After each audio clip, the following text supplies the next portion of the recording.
xëtam gu njëkk ñëwaat na sur la construction des universités de Tamba et de Matam. Source A donne toute la vérité si entreprise yi nga xam ne voilà entreprise malienne Royal BTP. Alors c'est à découvrir en page 3 du journal. xam naa après Omar dina ci ñëw ci nu mu gën a yaatoo leneen tamit lu mu xëyaatee mooy Ousmane Sonko weddi gi nga xam ne weddi na ko version bi nga xam ne Union européenne moom la ñu daal di wax après la version servie par l'Union européenne au sujet de la suspension de l'accord de pêche avec le Sénégal. Sonko dément tout. Selon le Premier ministre, c'est le lieu de préciser que nous avons étaient les premiers à rappeler que les accords de pêche prenaient fin en novembre et qu'ils ne seraient pas renouvelés sur la base des conditions que nous connaissions tous qui ne sont pas dans l'intérêt du Sénégal. Les impérialistes occidentaux sont conscients de notre volonté à libérer notre peuple. Ce sont les mêmes ennemis qui avaient éliminé Mamadou Dia, Lumumba, Thomas Sankara.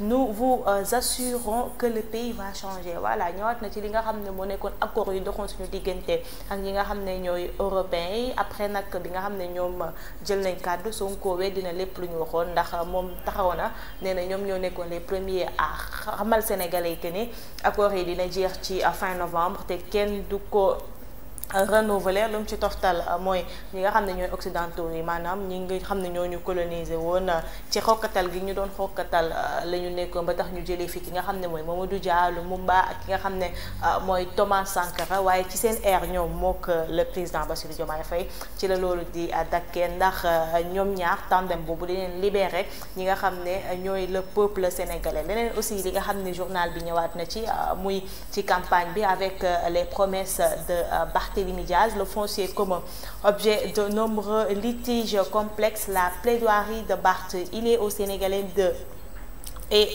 doit rester entre les mains des Sénégalais. Je suis quotidiennement interpellée sur les questions foncières. Je sais combien de dossiers fondés atterrissent sur mon bureau et souvent je dois des solutions d'intermédiation ou radicales pour éviter que l'irréparable se produit. Nous allons réviser les conditions d'octroi du foncier sénégalais. Voilà, moom ñëwaat na ci li nga xam ne mooy wàllum suuf bi ak ni mu balance bi ni mu xawma déficitaire la xawma, mais en tout cas c'est pas équilibré ndax gis nañu coowal suuf dafa yàgg Sénégal. Surtout à chaque fois dañuy gis nit yi di xëccoo suuf si te ce sont nous les Sénégalais qui en perdons wala ñi nga xam ne seen doole demeewul noonu en général ñoom la ñuy nangu seeni suuf.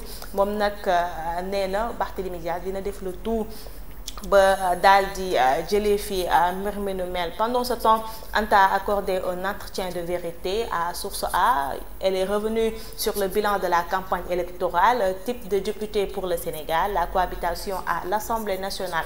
Entretien vérité avec Anta Babacar Ngom. ñëwaat na ci li nga xam ne moo ko booleeg sàmm sa kàddu parce que nee na dafa trouver ñi nga xam ne dafa bokk ak ñoom génération, surtout ñu bokk idéologie, bokk li nga xam ne moom la ñuy xeex. Waxoon na que ni bëggoon na dem seul ci li nga xam ne mooy campagne bi, waaye enjeu élection yi dafa wane ni que ni ñu booloo mooy gën a baax pour ñu mën a xeex ba am li nga xam ne mooy une majorité à l'Assemblée nationale. Leneen li nga xam ne journal bi jeexalee na ko muy matchu démb bi Sénégal Burkina Faso CAN 2025, bataille pour la première place du groupe L entre Sénégal et le Burkina. Les Lions conquérants bouffent les étalons à Bamako. Voilà, démb door nañ leen si je me trompe pas 1-0. Habib Diarra moo daal di dugal. Fatima fi mu toll nii nous prenons la première place ci poule bi nga xam ne wala groupe bi nga xam ne mooy groupe L. Waaw, d'abord par rapport ak Royal BTP, ñoom ils ont fait un communiqué qu'ils ont transmis par rapport ak université Tamba, université de Matam, parce que y a eu des polémiques nit ñi ngi ciy wax par rapport ak niveau d'avancement des travaux. Moo tax ñoom ils ont fait un communiqué pour wax ni en fait ñiy def communiqué yooyu ñooñu seeni concurrent lañu rek te maanaam leen li jalousie rek moom moo ko lal waaye ñoom nee nañ fu mu toll nii lu toll li nga xam ne moom mooy université de Matam fu mu toll nii ñoo ngi ci 25% de réalisation alors que actuellement ñoo ngi waroon toll ci 10% de réalisation te ki nga xam ne nii mooy ministre de l'enseignement supérieur muy Abdourahmane Diouf moom moo ngi rafetlu seen liggéey léegi nag moom mu doon benn entreprise boo xam ne c'est une entreprise malienne ñoo ngi expliquer un peu ñoom fu ñu jot a jaar ñëpp wax ni c'est une entreprise très crédible boo xam ne kenn mësu ko dégg ci lu ñàkk fayda donc c'est une manière de répondre à leurs détracteurs l'autre chose c'est par rapport à Ousmane Sonko parce que gis ngeen ni contrat de pêche bi Union européenne ak État du Sénégal le 17 novembre la war a expirer léegi nag ñi nga xam ne nii ñoom ñooy état bi dañ xamle woon ni ñoom contrat yooyu duñ ko renouveler wala bu dee sax dañ koy renouveler dinañ xoolaat conditions yi bu baax a baax dégg nañ léegi avant loolu ñi nga xam ne nii moom mooy ki nga xam ne moom mooy ambassadeur de Union européenne fii ci Sénégal def benn déclaration ne ñoom ñoo décidé bañ a renouveler contrat boobu ndax dañ gis ni Sénégal respecté wul yenn protocole yi lu jëmee ci pêche illicite léegi nag ki nga xam ne mooy Ousmane Sonko tontu na leen moom moo ngi weddi ni ñoom Union européenne ñoom ñoo jëloon en fait initiative pour dagg li nga xam ne nii moom mooy contrat boobu comme ni nga ko waxee rek léegi nag bon Ousmane Sonko il a raison parce que boo xoolee par rapport ak contrat yooyu ñoom waa Sénégal ñoom ñoo ko njëkk dénoncé di ci wax te bañ ci waxee ci nga gisee Union européenne defoon benn communiqué di ñaawlu pêche illicite ci Sénégal mu doon en fait lii dafay tax sax ñu xam tubaab yi ñoom seen wàllum communication nuñ koy doxalee ndax ñoom bu fekkee ni pêche illicite am na fi ñoom lan moo tax ñu xaar ba état bi commencé dénoncer li nga xam ne nii moom mooy contrat bi nga xam ne Sénégal am na ko ak Union européenne ñu ci soog a wax te contrat boobu comme je l'ai expliqué thon bi la ak merlu te thon comme on dit c'est une espèce partagée boo xam ne nii day kii mais nag comme tu as dit Fatima des fois mën nga signer ak nit ak contrat ne leen waaw mu def lu ko neex dem ci géej gi donc en tout cas État du Sénégal ñoom finalement ils ont décidé de rompre le contrat ak l'Union européenne mu mel ni aussi l'Union européenne s'est braquée contre l'État du Sénégal dégg nga Ousmane Sonko nag lu mu ci wax comme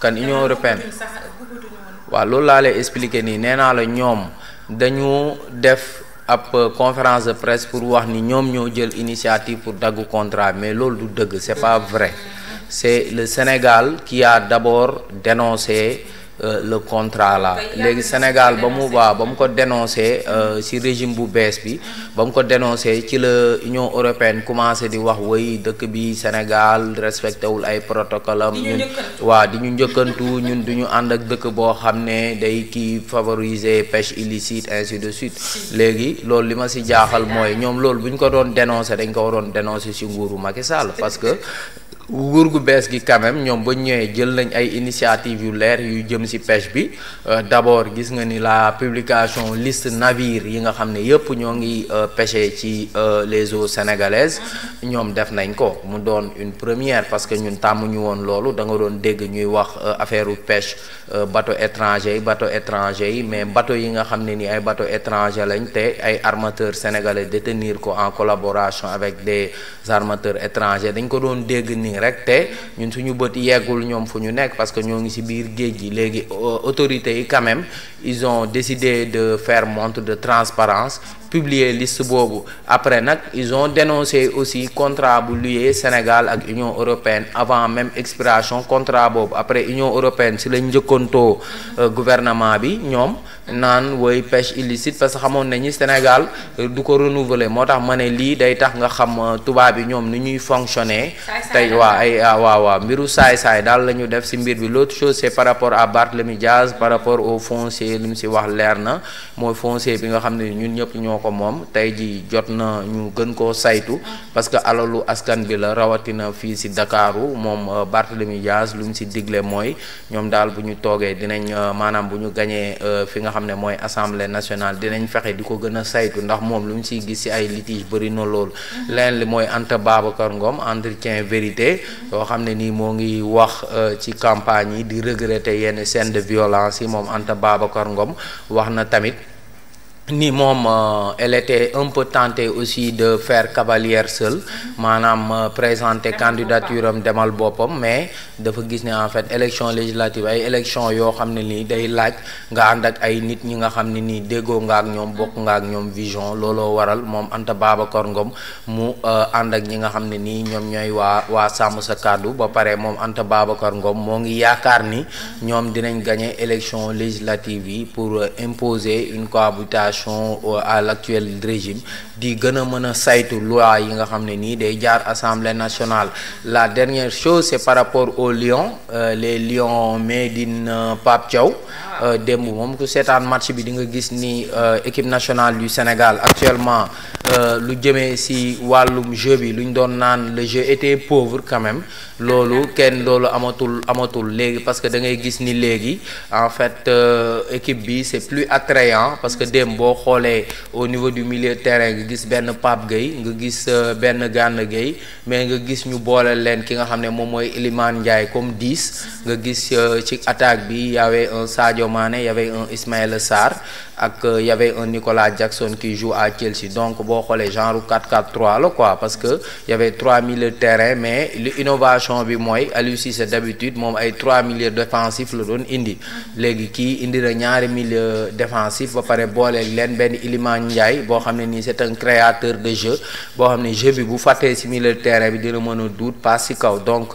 démb gis nañ ni moo tax feeñ na ci possession de balle yi nga xool ni Sénégal am na plus de 63% de possession de balle léegi peut-être li nga xam ne mooy défense bi la ñuy gën a moytu rek parce que démb on a failli encaisser des buts mais grâce à Edouard Mendy génn nañ ci am na benn balle boo xam ne nii dal na ci poto bi bon en tout cas Burkina ñoom tamit mënoon nañ dugal mais c'était un jeu ouvert mais quand même c'est un jeu plaisant boo xam ne nii gis nañ ko sous Pape Thiaw gis nañ ni tamit man maa ngi doon naan mais Pape Thiaw la moo tax muy teg Pape Matar Sarr Pape Matar Sarr bu nekk Tottenham doon un excellent joueur mais quand même teg na ko ci banc bi mais teewul indi na victoire bi te ba muy def remplacement. mais Pape Matar dafa naan ci blessure la jógee ci Pape Matar pourtant temps yëpp moo ngi doon football Tottenham. Dafa blessé woon waa dem dama ko gisoon ci banc bi quoi mais dugg na en fin de waaw dugg na en deuxième mi-temps fin de match moom waaw dugg na ci fin bi mais boo xoolee après moom kii Pape Thiaw ba mu defee remplacement ci la dugalee Habib Diarra qui joue au RC Strasbourg moom moo dugal bi Habib Diarra qui est un milieu défensif mais quand même qui marque des buts parce que gis nañ ni au niveau de Strasbourg sur 11 matchs il a déjà marqué 2 buts délivré une passe décisive dem ba mu duggee gis nga ni ci milieu de terrain bi la jóge dóor bal bi dugg donc ba pare gis na waaw ay Chérif Ndiaye je pense xaw ma Chérif benn attaquant bu dugal waaw xam naa ni peut-être suñu problème mooy Nicolas Jackson moom xam naa ni ba léegi dafa xaw a des tuuti waaw ñun benn neuf bu baax lañ soxla mais gis nañ ni en tout cas contrairement à Aliou Cissé Pape Thiaw moom c'est pas quelqu'un qui subit les matchs di toog di xaar di kii maanaam doon na koo xam ne nii en fait day def ay changement saay bu ko waree dugal na avant moo dugal but si la dugalee Habib Diarra ñëw dugal donc coach moom bu match bi tëjoo mënoo dugal nga def changement ki nga def changement ñëw dugal dañuy naan il a fait un beau coaching donc chapeau à Pape Thiaw actuellement xam naa ni contrat am parce que ñoo maa ngi dégg ñu doon naan woy ñiy wax yeneen entraîneur yoo xam ne mën nañ ko remplacer parce que c'est juste un entraîneur intérimaire waa ay Aliou Cissé ay kii la ñuy wax ay Habib Beye ak yooyu mais jëlagul défaite gis nañ ni qualifié na équipe nationale du Sénégal ba pare gis nañ actuellement on est premier léegi il nous reste le dernier match je pense contre le Burundi donc je pense que actuellement on a une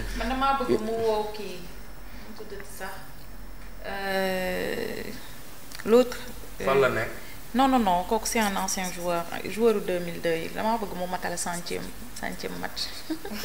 kan nga ci wetam quoi. kan pour mu ñëw football. mu ñëw football. kooku est-ce que bàyyi. mu matal centième match. ba waxoo ay Henri Camara la am non mais centième boobu dafa maa métti yow. mais Henri Camara yow màgget na nag. waaw mais ci yenn match yi nga xam amul njëriñ noonu. waaw mu dugal mu matal 100 match loolu dafa kii loolu dafa c'est généreux de ça ce sera waaw généreux de sa part. c'est généreux c'est Aliou Cissé qui devait le faire hein. waaw Aliou Cissé devait le faire. benn penalty rek jox ko. waaw c'est Aliou Cissé qui devait le faire. te màggetum kii nag la mu di màgget de c'est dara de. waaw mais léegi mais Henri moom léegi dafa jël poids sax. gars yi léegi ay mag lañ de. ay mag lañ génération 2002. ay mag lañ léegi c'est 22 ans. est-ce que nekkul sax El Hadj Diouf moo si nekk en forme ba tey. mais non même Henri daa jël poids de. jël na poids mais il est en forme antan na ko. ñoom ñëpp dañoo mais même El Hadj Diouf jël na poids. xanaa gisoo woon ba ñuy inauguré stade Me Abdoulaye Wade. oui voilà. kan Henri Camara. ah mais c'est normal aussi. mais nag c'est un bon joueur centième match boobu daal man yéene woon naa ko mais yàlla baax. le lapin flingueur. Aïcha merci beaucoup Omar loolu moo nekkoon la une de Source A. Aïcha journaux yi ci des nan la ñu xëyee bébé. Aïcha Babacar ñu dem. Babacar waaw. Babacar ñu ñëw ci yeneen journaux yi ni ñu xëyee tey jii voilà lu bañ. Aïcha li nga xamante ni moom la ñuy waxtaanee ba rappeler leen ko mooy diggante Ousmane Sonko ak Tahirou Sarr ça soxla aussi Aïcha ñu dem. Voilà l'observateur ca xëtam bu njëkk ñëw na ci maître Solénine Abdourahmane digganteem ak Tahirou Sarr les chèques du scandale plus de 500 millions volatilisés entre Tahirou Sarr et maître Abdourahmane Solénine l'accusation de faux par les propriétaires des titres fonciers 50 58 13 893 et 1838 et les arguments de défense de l'homme d'affaires le PV de conciliation voilà signé par un mort et par une autre personne absente du territoire au moment des faits selon les héritiers dans ce dossier le Trésor a agi comme une banque la vérité sur les réquisitions faites au payeur général. Voilà dem Omar lii laa doon wax Mamadou Diallo cité waaw NGA moom mooy Ngor Almadies léegi comme ni ma la ko waxee rek xam nga Sénégal fii dafa am ay courtier ci wàllum foncier da ngay am sa suuf comme ni ma la koy waxee kii xam na lébu yi daanaka suuf Sénégal suuf Ndakaaru yëpp ñoom ñoo ko moom boo xoolee dossier bu Ousmane Sonko doon wax ci affaire kii bi mooy 1451 bu Rufisque bi da ngay am suuf say maam moom ko nga bëgg récupérer sa suuf léegi suuf boobu dafa am benn partie boo xam ne waa SNHLM ñoom ñoo ci tabaxoon moom mooy les HLM de Kër Massar plus de 100 hectares mu desoon beneen ay plus de yeneen 100 hectares léegi gars yi da ngay am difficulté pour jot suuf soosu léegi boo amee difficulté pour jot suuf soosu au niveau des impôts et domaines day am ñoo xam ne dañuy xam maanaam suuf si nii la demee léegi da ngay gis benn homme d'affaires bu ñëw ne la léegi man léegi jaay leen ma suuf si boo leen ma jaayee suuf si man mën naa dem fexe ba récupérer suuf si léegi parce que man je me rappelle quand Tahirou Sarr bi avait rencontré la famille et leur avait proposé la somme de 10 milliards man j'avais écrit sur ça parce que j'avais eu cette exclusivité là léegi le problème mooy à chaque fois da ngay gis ni famille yi dañuy dem ba diviser te suuf dafa am nu ñu koy jaayee parce que suuf tey jii man waaw da ngay am de toute la famille léegi moo waral quand le dossier là est parti au tribunal que gars yi perte Tahirou Sarr maanaam il a perdu parce que dafa am nu ñuy jaayee suuf te ñoom nu mu ko jëndee c'était pas légal waaw léegi nag genre dossier yi loolu la parce que da ngay gis ñoom en fait dafa bëri ay micmac yoo xam ne ni day am pour jënd benn suuf wala pour gagner benn suuf léegi comme li ngay wax nii gis nga quand on parle l'accusation de faux par les propriétaires et les arguments de défense de l'homme d'affaires le PV de conciliation signé par un mort yaa ngi dégg maanaam ku ko waaw loolu laa lay wax maanaam mig-mag yi rek léegi nga dégg tamit ce qui est grave ici mooy dans ce dossier le Trésor a agi comme une banque la vérité sur les réquisitions faites au payeur général parce que payeur général yi xam nga ce sont les agents comptables publics les agents comptables publics xam nga ñoom ils paient sur pièce tey ji boo day mel ni nga am facture rek pour ñu fay la comme nga war a liggéey dara ñoom ñoo lay fay waa Trésor mais dañ lay fay sur pièce léegi yow mën nga créer ay fausses pièces dem pour ñu fay la alors que bu ñu xoolee ba ci biir dañuy xam ni kii en fait fay nañ ko mais fay bi ñu ko fayee baaxul Tahirou Sarr dans l'affaire des 94 milliards genre dossier yi loolu lañ ko kii woon daal loolu lañ ko genre accusation yooyu la dem nga ci famille bi fexe nga am titre foncier bi dem jaar ci ay nit pour ñu defal la lettre de confort nga dem ci banque yi di encaisser xaalis léegi xaalis boobu nga encaisser parce que yow da nga bëggoon ne da ngay jënd ji suuf si dem jaayaat ko état parce que xam nga ni SNHLM tëdd na ci suuf si te sa SNHLM c'est une société nationale léegi nga dem encaisser ci suuf xaalis alors que dossier boobu bu mu demee tribunal dañu mujj casser loolu vente boobu donc yow encaisser nga xaalis ci loo xam ne nii c'est illégal c'est mig-mag yooyu dafa bëri ci wàllum foncier su bëri c'est important kii da ngay xool ci yenn secteurs yi Ndakaaru yu bëri comme yenn secteurs yoo xam ne sax comme les bidonvilles yow da ngay gis benn bidonville gis ay nit yu fa dëkk lu yàgg mais amuñu titre foncier ama Ndakaaru bu dëkk ba rek ñëw yaatal dëkk la léegi yow nga ñëw dem au niveau des impôts et domaines xam ni suuf si lii moo si nekk ñi fa dëkk moomuñu ko nga fexe gaawante si suuf dem lijjanti ay kii ñëw déjjati ay nit foofu en fait dafa bëri y a des hommes yoo xam ne nii c'est loolu si loolu la ñuy dox du waaw. Docteur Mbacké 45 jours lañ ko tëj pour séquestration ak coups et blessures volontaires. bari na trop comme ça veut dire que léegi mu génn. dama ne tuuti na trop. léegi mu génn te warul génn Babacar ñu dem. mere naa juge bi de juge bi mere naa ko trop 45 jours dafa tuuti. 45 jours ki dafa waroon tëdd 6 mois ferme. dafa tuuti de léegi mu plus génn 10 millions amende yow tamit la ko jigéen benn mbéj rek 1 million la. te jabaram ji mu ngi ci prison bi ba tey. benn mbéj rek 1 million la waxantuma laaj nag nga ruwee ko ay coup ba pare yeew ko di ko dóor. voilà Libération ci xëtam bu njëkk ñëwaat na ci li nga xam ne mooy les malversations présumées à la Société Générale Sénégal ex-CGBS 6 nouvelles inculpations enregistrées. Les mises en cause ont reçu dans leur compte une partie des fonds détournés par Amadou Dicko, l'expert de la banque. Le préjudice subi par la Société Générale est encore monté à 3,4 milliards de francs CFA. Leneen champ pétrolier de Sangomar 2,82 millions de barils produits en octobre. Voilà mooy loolu Babacar ñu dem ci beneen. aywa ñu dem ci beneen yéenekaay Babacar. Libération après Libération Babacar. xanaa ndekki Babacar ndekki na de gisoo muy mocc affaire yi nii. Vox Populi revient sur Barthélémy Diaz qui charge le leader de PASTEF. Sonko cherche à saboter la fin de notre campagne, mais nous répondrons dans les urnes. La décision du préfet de Dakar n'a aucun fondement. C'est injuste comme nous drainons les foules à Dakar. Ils ont décidé de nous provoquer. Nous ne les suivrons pas dans cette voie. Ils veulent instaurer la violence et installer le chaos dans le pays. Nous devons les en empêcher. Le défi du maire de la capitale, je me demande comment ils vont faire pour gagner Dakar. Voilà, comme démb dañoo waroon a dem diggante Patte d'Oie, Grand Yoff ak fi nga xam ne mooy Parcelles te Sonko même itinéraire boobu la choisir. kii préfet bañal leen ko ñoom Médina la ñu mujjee. bi Sonko di waaj a ñëw Grand Yoff. waaw fa la ma fekk wetu police ba. damaa def demi tour lan damaa wàññeeku. fuul boobu bu ma taxoon di ko fa xaar du ma xëy si tay te ñëwagul.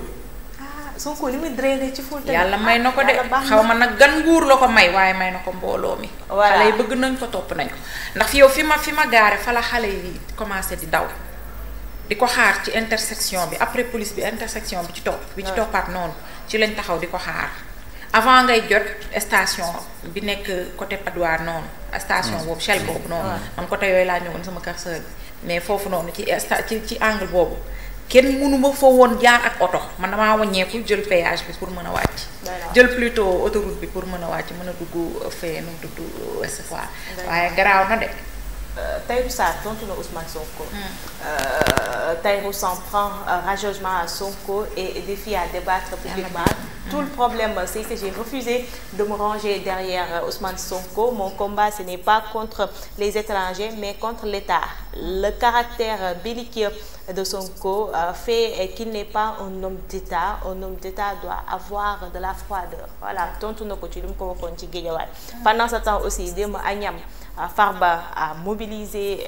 C'est contradictoire, hein?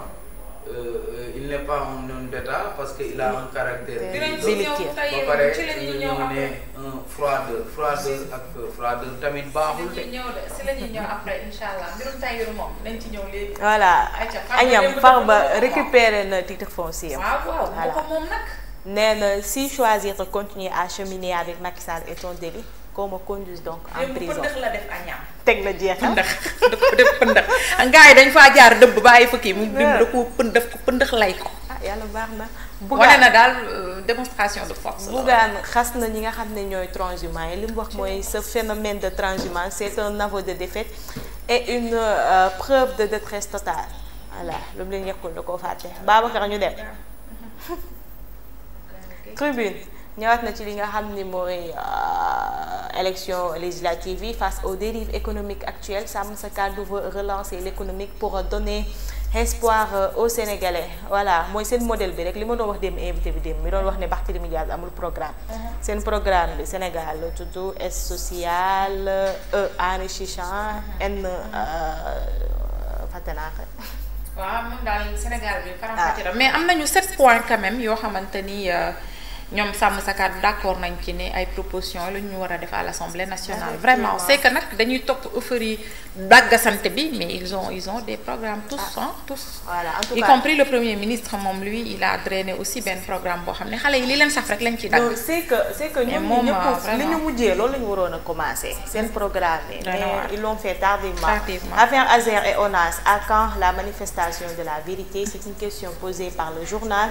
Tout le monde a intérêt à ce que la vérité éclate. L'éclatement de la vérité toujours attendu dans l'affaire ONAS. Voilà ni ñu jàppoon Saint-Louis mooy 81 suspects yi nga xam ne ñoom lañu jàppoon ni ñoo indi woon coow li yóbbu nañ leen prison dinañ leen àtte ni ki le 2 décembre bi ñu jëm. Voilà lundi dans 2 semaines. Babacar ñu dem. beneen yéen kaay noonu la xëyee tey Babacar après Tribune il y a Walf Quotidien. Voilà moom tamit ñëwaat na ci Anta mooy nga xam ne elle promet d'être la porte-voix des femmes. wóolu naa ko Anta. yàlla baax na Barthélémy Dias, tête de liste de la coalition Sàmm Sa Kàddu, nous allons inaugurer l'ère de la cohabitation à l'Assemblée nationale. Le président de la République devra nommer un premier ministre issu de l'opposition. La présence encombrante du PM réduit la capacité d'action du président Faye. Il faut mettre la dignité humaine au cœur de nos politiques publiques. Voilà loolu la wax Babacar ñu dem. ñu demaat ci beneen yéenekaay Babacar nu mu xëyee tey jii dafa jeex. des na sport. waaw Aïcha non des na. voilà les échos moom tamit ñëwaat na ci Barth mi nga xam ne à chaque fois day accuser Sonko. ci ay mbir li mu wax mooy il cherche à faire couler le sang maanaam dafa bëgg a saboter élection yi waaye duñ ko ci faale. Farba Ngom li ma waxoon sànq rek tontu na ki nga xam ne mooy Sonko nee na menaces yi Sonko di def safu ko et voilà il sera toujours avec. Le président Macky Sall. Voilà Babacar ñu dem. ayca Babacar ñu demaat jeex na. sam papa tamit 30 millions xaw ma lay laaj sooy bu jóg yàlla baax. Accusé d'entretenir un vaste réseau de prostituées Ndoye Bane moo ko accusé. Ndoye Bane il est accusé de détenir un vaste réseau de prostituées. yàlla baax na léegi mënul nekk Ndoye Bane man Ndoye Bane men du dëgg. il a porté plainte contre le gars après il s'est désisté quoi. le buteur waaw d'hier. Habib Dia. mooy Habib Dia mais mooy numéro 6 bi ah. waaw ñii ñëpp ay nouveau lañu. macha allah mais il faut donner la chance aux autres quand même. vraiment match bu tenace. démb dégg naa Edou moo nekk l'homme du match. Edouard Mendy waaw Edouard Mendy dégg naa ko tey si rajo bi. waaw Edou. ñu ne Edouard Mendy moo nekkoon l'homme du match waaw parce que naroon na jël benn but de naroon na encaissé. non bokkoon na si sur le plan mondial bokkoon na si les meilleurs gardiens de but. Il a remporté la Ligue des Champions. Avec Chelsea. macha allah Chelsea. non moom kay amatul lu. yàlla baax na yàlla na ni yàlla lafal cat. Pape Thiaw 3 matchs 3 Coupe victoires. d'Afrique bi kañ la. n'est-ce pas 3 matchs 3 ak 2 victoires. défaites ak kii 2 nuls defe naa.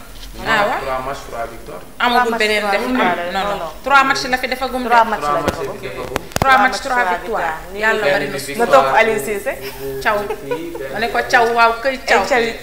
Cawito yàlla na la yàlla lafal cat amul déedéet. moom ñetti match la fi def de. non Serigne moom bi toogee léegi ñetti match la fi def. 3 waaw match la def waaw Malawi la ñu joué Burkina ak ki ñu mujjee dóor. ok voilà loolu la. yàlla na nu yàlla lafal cat dégg nga caw ma ne ko Cawito yàlla na nu yàlla lafal cat. l'homme de ñaari tali. l'homme de ñaari tali yàlla na la yàlla lafal cat ba nga indiwaat kaan bi. avec la manière nag kaan bi yoon bëgguma ci tiro bi damaa bëgg mu nekk 1-0 bu neex nañ xaw ma ku ñuy taseer final ñu dóor ko 1-0 xam nga tiro bi ay mbiru chance la ay dëpp dippi la ay carte la waaye yàlla salteelu ma nag victoire kii de Aliou Cissé na leer ndax man dama ko yàgg sawoor kii nu mu tudd soutenir na leer te dama ko sax gëj a gis moom tamit Cissé ngaa leen jarmeew te ma glace royal naa Aliou na génn gis naa ko gis de temps yee passé gisoon naa si presse bi ñu ne am na xaw ma ban dëkk defe naa Mauritanie dañ koo convoqué foofu waaw est-ce que signé wul ak ñoom sax.